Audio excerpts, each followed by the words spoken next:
bermaksud untuk menyinggung, tapi banyak ahli yang bahkan tidak beragama Islam itu punya keyakinan bahwa Rasulullah itu tuh tokoh sejarah karena bukti-bukti kehadirannya secara fisik ada. Nah, kontranya adalah anggapannya oleh mereka bahwa Nabi Isa atau Jesus Christ itu masih diperdebatkan, ini tuh orang bener apa enggak ya? Tapi kalau dari deskripsinya Ustaz Felix Xiao, beneran. Ada banyak kejadian, tempat dan segala macamnya gitu. Benar-benar kejadian, dan menurutku ada banyak sekali juga bukti-bukti otentik yang mengatakan tentang itu sih.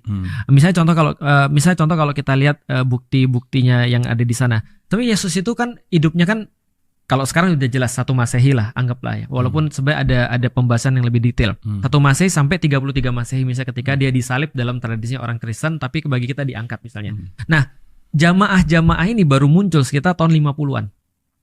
Jadi jamaah kata-kata Kristen itu baru muncul ketika tahun 50-an. Iya, sekitar belasan 15-an tahun kemudian. Benar. Dan yang mendakwahkan dalam tanda kutip adalah orang-orang yang dulunya bersama dengan Yesus.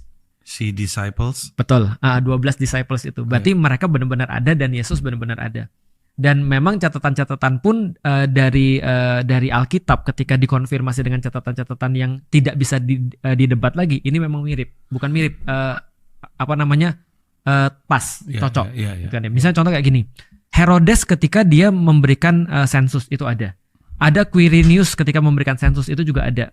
Nah, dan itu di dalam Alkitab juga ada. Jadi artinya match sih antara kisah sejarah dengan apa yang ditulis dengan Alkitab. Artinya orang ini kalau dikatakan ada atau tidak, ada. Pasti